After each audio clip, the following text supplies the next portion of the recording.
Halo teman-teman, perkenalkan nama saya Gabriel Santuario Saragi dari kelas 11 MIPA SMAK Sang Timur Yogyakarta.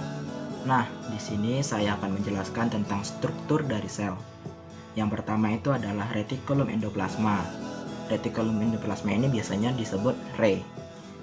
Nah, retikulum endoplasma ini ada dua jenis, yaitu RE kasar dan RE halus. RE kasar itu ada ribosomnya, sedangkan RE halus tidak. RE kasar itu berperan dalam sintesis protein, sedangkan RE halus itu berfungsi pada sintesis lemak. Selanjutnya ada ribosom.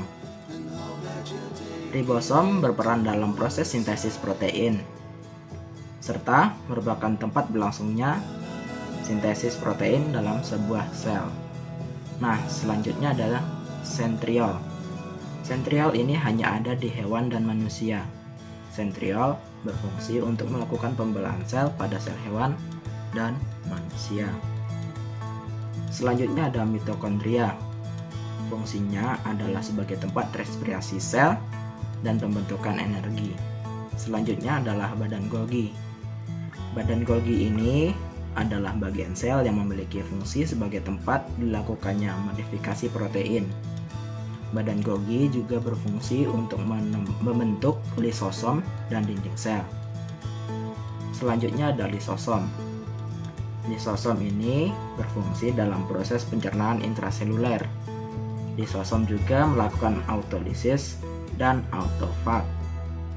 Autofag adalah proses penghancuran organel yang rusak pada sebuah sel. Sedangkan autolisis merupakan proses kematian sel yang sudah terprogram sebelumnya. Selanjutnya ada plastida. Plastida ini terdiri adalah atas kloroplas, kromoplas, dan leukoplas. Kloroplas berfungsi untuk membantu fotosintesis. Kromoplas berfungsi untuk memberi warna pada bunga. Dan leukoplas adalah untuk menyimpan cadangan makanan. Selanjutnya adalah vakuola. Vakuola ini berfungsi untuk menyimpan cadangan makanan, sisa metabolisme, dan juga minyak atsiri. Selanjutnya ada badan mikro. Nah, badan mikro ada yang disebut gliosisom dan juga peroksisom. Nah, gliosisom itu berperan untuk mengubah lemak menjadi gula, sedangkan peroksisom itu berfungsi untuk menghasilkan enzim katalase yang mengubah H2O2 menjadi air dan oksigen. Selanjutnya adalah sitoskeleton. Sitoskeleton terdiri dari dua bagian. Yang pertama itu adalah mikrotubula, yang kedua adalah mikrofilamen.